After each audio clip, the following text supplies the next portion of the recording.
ফজরের নামাজ পড়িয়া যদি মাওলার দরবারে দুনিয়ার কাজে বের হয়ে যায়, আল্লাহ পাক রব্বুল আলামিন তিনি বলেন, ও বান্দারা আমি তোমার রিজিকের জিম্মাদার হয়ে যাই।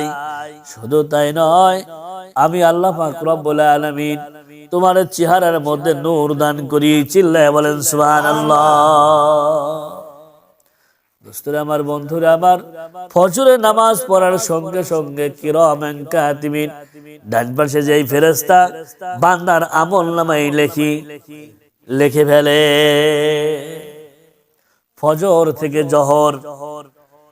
জহরের নামাজ যদি হাজির হয়, এই মাঝখানে যত সময় আছে, এই সময়টাকে নফল ইবাদত করলে যেই পরিমাণ সওয়াব হয়, বান্দার আমলনামায় আল্লাহ পাক রব্বুল আলামিন দান করে।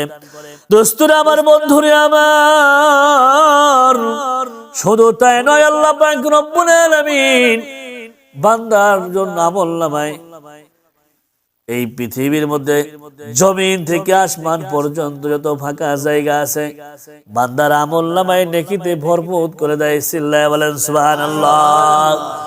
ফজর থেকে জহর, জহর থেকে আসর, আসর থেকে মাগরিব, মাগরিব থেকে ইশা। আল্লাহর কোন বান্দা যদি ইশারের নামাজ পড়িয়া ঘুমানোর দোয়া পড়ে ডান দিকে মুখখান করিয়া যদি ঘুমায় আর নিয়ত করে, আল্লাহ ফজরের আযান শুনিয়া তোমার ঘরে আল্লাহ নামাজ পড়তে যাব, আমার মাওলাই বলে নিয়ত করার কারণে আমি আল্লাহ পাক রব্বুল আলামিন বান্দার আমলনামায় সারা রাত ভরে যেই পরিমাণ ইবাদত করলে সব হয়, আমি আল্লাহ তাআলা এই পরিমাণ সব বান্দার আমলনামায় দান করি। আল্লাহর কাছে নেকির কোনো কমতি আছে বলেন? এটা হলো ডান পাশের ফেরেশতা নেকি লেখেন।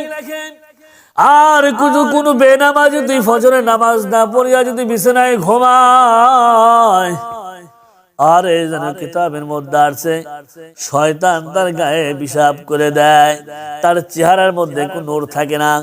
আল্লাহ পাক রব্বুল আলামিন বলে, তার রিজিকের জিম্মাদার আমি গ্রহণ করি না।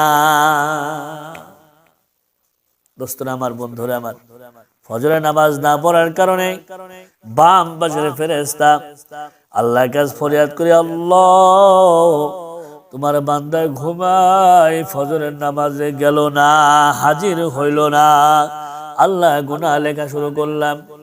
আল্লাহ পাক রব্বুল আলামিন বলে, ফেরেশতা রাখো, তুমি গুনাহ লেখো না, আমার বান্দা হয়তো জোহরের নামাজ পড়ে কাজ আদায় করে দিবে। দোস্তরা আমার, বন্ধুরা আমার, বান্দা যখন জোহরের নামাজ শুরু হয়, জোহরের নামাজ পড়ে না, সময় আস্তে আস্তে চলে যাইতে শুরু হয়। আল্লাহ রাব্বুল আলামিন, আল্লাহ তোমার বান্দা ফজর পড়ে নাই, জোহরের জামাতে হাজির হইল না, সময় ধীরে ধীরে চলে যাচ্ছে, আল্লাহ তোমার বান্দার আমলনামায় গুনাহ লিখলাম। আল্লাহ কয়, ফেরেশতা রাখো, একটু সময় করে আমার বান্দা আসরের সময় নামাজ পড়বে, কাজ আদায় করবে। এরকম পর্যায়ে কমে ফজর থেকে জহর, জহর থেকে আসর, আসর থেকে মাগরিব, মাগরিব থেকে ইশা, ইশারের নামাজ বান্দা যখন খায়া ঘুমায়, আল্লাহর ফেরেশতা আল্লাহর কাছে বলে, আল্লাহ তোমার বান্দা 5 ওয়াক্ত নামাজের 1 ওয়াক্ত নামাজ জামাতে শরীক হয় নাই, নামাজ পড়ে নাই, আল্লাহ গুনাহ লিখলাম। আল্লাহ পাক রব্বুল আলামিন তিনি ডাক দিয়ে বলে, ফেরেশতা রাখো, আমার বান্দা রাত 12টার আগ পর্যন্ত ইশারের নামাজ পড়া যায়, ঠিক কিনা বলেন? দোস্তরা আমার, বন্ধুরা আমার, আল্লাহ পাক রব্বুল আলামিন বান্দাকে মহব্বত করে, ভালোবাসে। ইশারের নামাজ যখন 12টা পার হয়ে যায়, আল্লাহ তাআলার ফেরেশতা আল্লাহর কাছে বলে, আল্লাহ তোমার বান্দা ফজর পড়লো না, জোহর পড়লো না, আসর পড়লো না, মাগরিব পড়লো না, ইশার পড়লো না, সময় বিদায় নিয়ে চলে গেল। আল্লাহ পাক রব্বুল আলামিন মুখটা বেজার করিয়া বলে, ফেরেশতা গুনাহ লেখো। বলেন তো দেখি, যেই বান্দার প্রতি আল্লাহ বেজার হয়, ওই বান্দা তাহলে জান্নাত পাওয়া কি সম্ভব হবে? কথা বলেন, হবে না, সম্ভব কোনো মতেই হবে না। আল্লাহ পাক রব্বুল আলামিন বান্দাকে সুযোগ দেয়, বান্দা চাও, আমি আল্লাহর কাছে ক্ষমা চাও, আমি আল্লাহ পাক রব্বুল আলামিন তোমাকে মাফ করে দেব।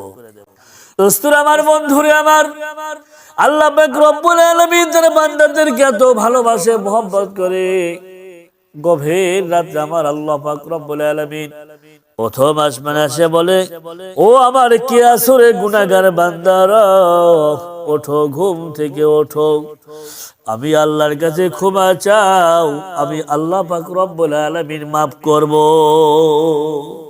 বান্দাদেরকে ডাকে আল্লাহ, বান্দাদের কি করে ডাকে, হে আমার বান্দারা, গুনাহগার বান্দারা, আমার কাছে চাও, আমি আল্লাহ পাক রব্বুল আলামিন তোমাদেরকে মাফ করব। হে গুনাহগার বান্দারা, হে বেনামাজিরা, আল্লাহর কাছে চাইতে হবে, গুনাহ মাফ চাইতে হবে, এছাড়া কিন্তু কোনো কারণ নাই। আল্লাহর কাছে তওবা না পড়িয়া কবরে যাই, এই কবরের ঘাটে কিন্তু ভয়ানক ঘাটি, ভয়ানক ঘাটি। সবচাইতে কবরের মধ্যে নিম্ন শ্রেণীর শাস্তি হলো, আরে বন্ধু দোস্তুরে আমার, বন্ধুরে আমার, একজন বেনামাজির জন্য সব চাইতে নিম্ন শ্রেণীর শাস্তি হলো কবর এক পাশ থেকে আর এক পাশ এমন ভাবে চাপা দিবে, বান্দার এক পাজরের হাড্ডি আর এক পাজরে চলে যাবে।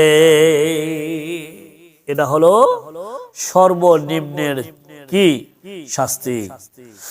কবরের মধ্যে আল্লাহ পাক রব্বুল আলামিন জাহান্নামের ভয়াবহ সম্পর্কে তিনি বর্ণনা করেছেন।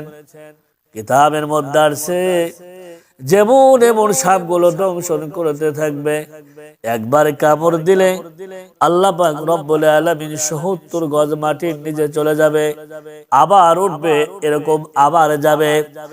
দুনিয়ার সাপ যদি একবার কামড় দেয়, এক বিষ একবার লাগে, আর কবরের বিষ এমন পর্যায়ে থাকবে, একবার কামড় দিলে এক এক রকমের বিষ, এক এক রকমের যন্ত্রণা শুরু হবে। দোস্তরে আমার, বন্ধুরে আমার, কারো দাঁতের জিলিক আর হাতের জিলিক আর গিরের জিলিক কিন্তু পার্থক্য আছে, আছে কিনা বলেন? দাঁতের জিলিক যদি শুরু হয়, এমন ধরনের একটি ওষুধ আছে, কীট বলে, কীট, এই কীট যদি খাওয়া যায় সঙ্গে সঙ্গে জ্বালা যন্ত্রণা কমে যায়। আর কবরের ঘাটি এমন পর্যায়ের হবে, ৭০,০০০ রকমের বিষাক্ত যন্ত্রণা প্রত্যেকটি জাহান্নামী ব্যক্তি, বেনামাজি ব্যক্তির জন্য আল্লাহ পাক রব্বুল আলামিন রেখে দিয়েছে। আর যারা ইবাদতকারী, নামাজ পড়ে, রোজা রাখে, কোরআন তেলাওয়াত করে, জিকির করে, তাসবিহ তাহলিল পাঠ করে, ইস্তিগফার, দোয়া দরুদ পাঠ করে, দরুদ শরীফ পাঠ করে, তাদের জন্য কবরের মধ্যে শান্তিময় জায়গা। এক পাশে থাকে নামাজ, আর এক পাশে থাকে কোরআন তেলাওয়াত, আর এক পাশে থাকে জিকির, আর এক পাশে থাকে তাসবিহ তাহলিল। ঠিক কিনা বলেন? জিকির বলে আমি তোমার জিকির, কুরআন বলে আমি তোমার কুরআন তেলাওয়াত, নামাজ বলে আমি তোমার নামাজ। যেই পরিমাণ যে ইবাদত করবে, ওই পরিমাণ সমস্ত ইবাদত গুলো চতুর্মুখী হয়ে বান্দাকে হেফাজত করার জন্য মাওলার দরবারে সুপারিশ করবে। তাহলে নামাজ দরকার আছে কিনা বলেন? রোজা দরকার আছে কিনা বলেন? সমস্ত কিছুই মুসলমান হিসাবে শরীয়তের বিধান অনুযায়ী আমাদেরকে চলতে হবে। ঠিক কিনা বলেন? আল্লাহ পাক রব্বুল আলামিন আমাদের সবাইকে ৫ ওয়াক্ত নামাজ যথাসময়ে জামাতের সহিত পড়ার তৌফিক দান করেন। আমিন। ওয়া আখিরি দাওয়ানা আলহামদুলিল্লাহি রাব্বিল আলামিন।